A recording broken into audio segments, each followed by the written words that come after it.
StatiCa version 23.1 is out now, so let's jump right into it and go over some of its main benefits together. We always have your back.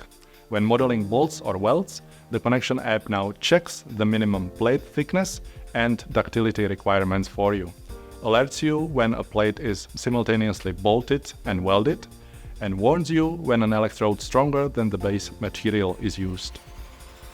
Easier checks? Yes, indeed. Previously, you had to manually input the steel temperature for each plate when checking fire resistance.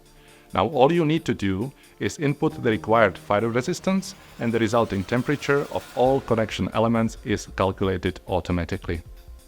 With fire design covered, what about stability?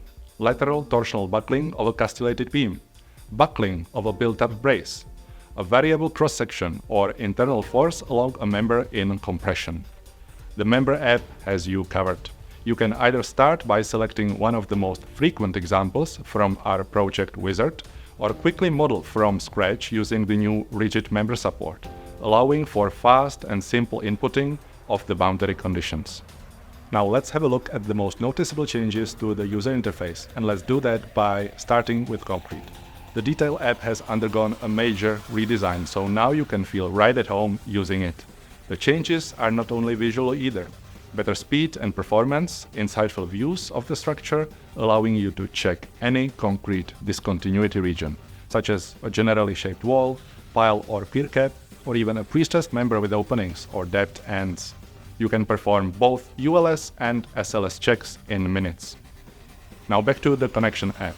When checking welds, all three stress components are presented, and the equivalent stress output is color-coded. And while there might be parts of the welds that are close to being fully utilized, we now use AI to estimate the total capacity of the weld as a whole, and the UTC value will tell you how much more load the weld can take. Last but not least, the brand new user interface for defining model parameters is now available. Just enable it through the app's preferences.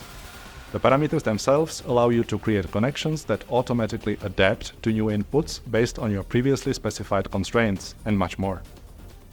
When your design is finished, all that's left to do is to pass it forward to be modeled and fabricated. And that's exactly what the new IFC export is for. Export the connection and send it to your detailers to use as a reference model. This makes sure the resulting connection has been modeled exactly to your specifications. And finally, if you are sometimes struggling to figure out how to connect your members, go and try out our free connection library, a place to browse and examine over 400,000 real connection solutions from your peers the world over. Available at connectionlibrary.ideastatica.com. So there you have it. StatiCa 23.1 is available now. Go and download it and give it a go. I am sure that with the improvements it brings you, there's never been a better way to streamline your workflows further, save valuable time and money, and help calculate yesterday's estimates.